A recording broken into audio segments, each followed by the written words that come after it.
Good morning, beautiful, beautiful, beautiful black people. I hope that all is well in your world and this day will become a very, very successful day for you and all of your wonderful, wonderful, wonderful black loved ones. My beautiful, intelligent black brothers and sisters. Know this, every president of this plantation called America since Lyndon B. Johnson has advanced laws, programs, and policies that incentivized aggressive policing in cities with large black communities and to confine the staggering number of black youth being arrested in Detroit, Los Angeles, Chicago, and elsewhere. The federal government subsidized the expansion of the nation's prison systems.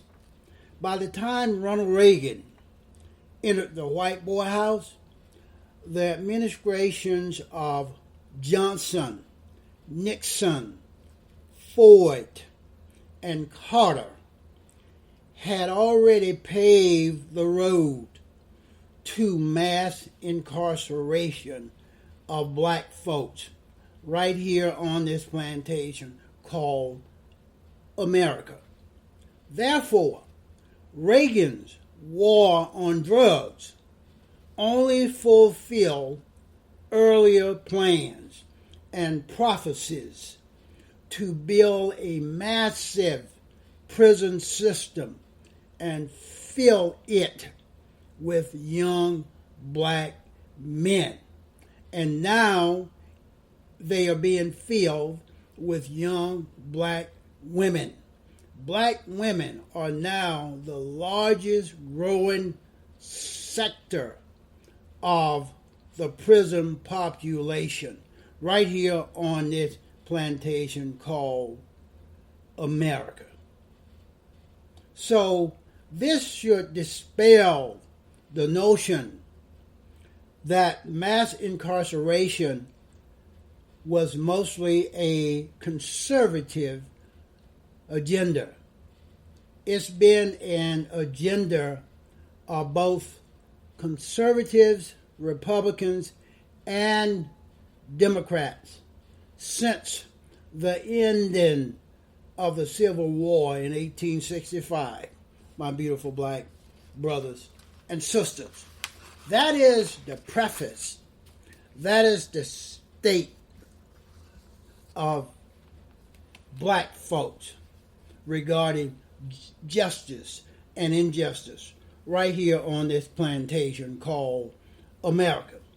Do you know that just recently a black woman died from COVID-19 disease after being turned down for testing 4 times by the hospital where she worked for the past 32 years, my beautiful, intelligent black brothers and sisters. This wonderful black woman's name was Deborah Gatewood, a 63-year-old healthcare worker who lived and worked in Michigan. She died earlier this month from COVID-19 complications. Her daughter is now speaking out about what she describes as the disheartening treatment or better said, lack of treatment that her mother got from the hospital that she visited no less than 4 times before her death, seeking help that she ultimately did not receive. Miss Gatewood had worked at that same hospital for the past 31 years. A few times she drove herself to that same hospital where she worked, only to be refused from being tested and sent home with cough syrup and told to rest and take care of herself. Finally, at the end of March, after 2 more trips to Beaumont Hospital, right outside of Detroit, Michigan, I believe it's in Farmington Hills, Michigan, this daughter found her mom lying in bed at home, unresponsive. She then took her mother to another hospital where she was finally tested and told that she had the COVID-19 disease. Nevertheless, it was too late. She already had pneumonia. She already had to be intubated. And her kidneys was already failing. Eventually, Miss Gatewood died. While the whole country and the world grapples with this public health crisis and its accompanying mass sickness and death, systemic inequities, and widespread biases rooted in white supremacy, by the way. Beaumont Hospital, your white supremacy, your racial biases is rooted in white supremacy, leaving black folks, people that look like me, holding more than a fair fraction of the pain. And this hospital, Beaumont Hospital in Farmington Hills, Michigan, had the audacity to issue a statement trying to cover their asses after they discovered that their 31-year employee had been refused from that same hospital 4 times and eventually died. This is just another indication, my beautiful, intelligent black brothers and sisters, of how powerful and how prevalent white privilege is in America. Even during this pandemic, these white racist healthcare workers, these white racist doctors are preferring to test white folks and those other non-black folks rather than testing black folks. It's a parallel to what used to be years ago in America.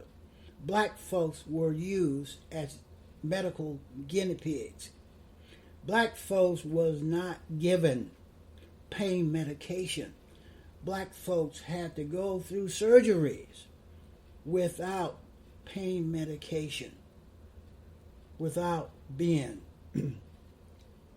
given the medication that would relieve the pain and agony of having that surgery. It's still out there today in April of 2020. These same white folks, they are victims of that white supremacy attitude, personality, belief that have been passed down through many generations of white folks.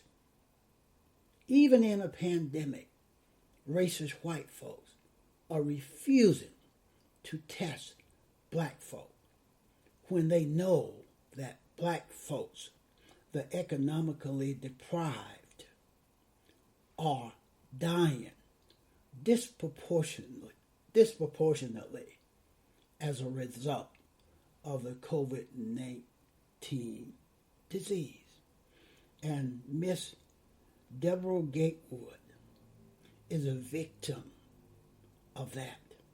Miss Deborah Gatewood could be alive today had she not been discriminated against by racist white folks at Beaumont Hospital in Farmington Hills, Michigan.